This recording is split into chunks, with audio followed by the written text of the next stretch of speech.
The 13th Department, the KGB's top-secret assassination unit.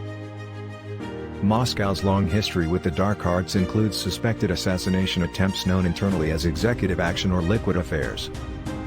Those who have fallen victim form a very long list, according to a declassified CIA study, including, even, the co-founder of the Soviet state, Leon Trotsky. A KGB-era unit known as the 13th Department, and later Department V, was formed in the 1950s and tasked with eliminating Soviet threats, but the executive actions began long before the creation of the KGB and the 13th Department.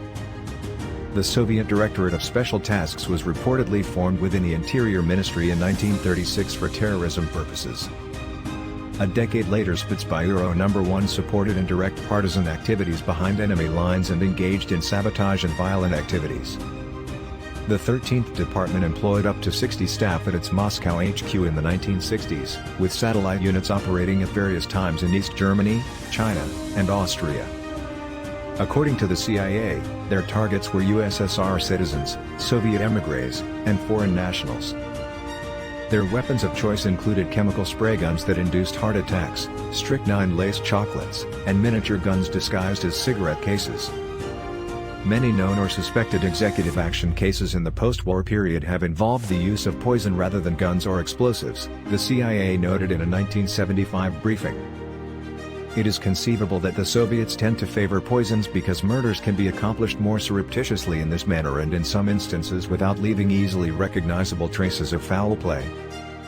Here are 10 of the 13th Department's suspected plots.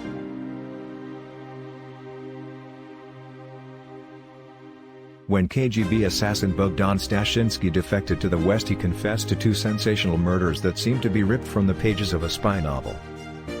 Former Ukrainian government leader Lev Rebet was an anti-communist émigré newspaper editor living in Munich when he appeared to die from a heart attack in 1957. Stashinsky later confessed, however, that he'd ambushed Rebet in his Munich office building using a top-secret spray gun that fired cyanide. Stepan Bandera.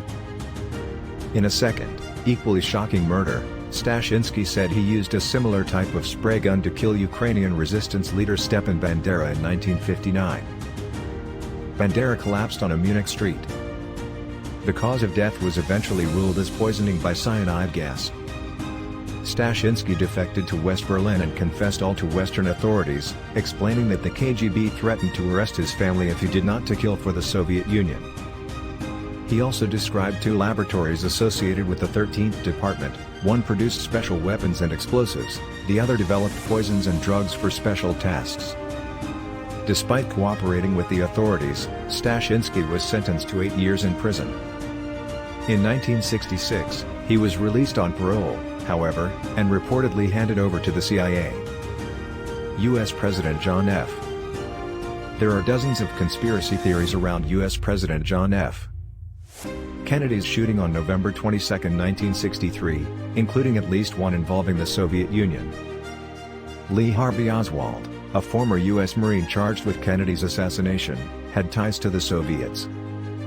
Oswald defected to the USSR, married his Soviet wife Marina, and returned to the U.S. in 1961.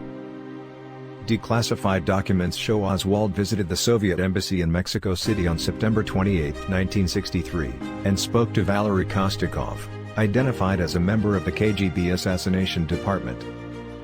Kostikov was a KGB officer involved in an operation evidently sponsored by the 13th Department, CIA documents show.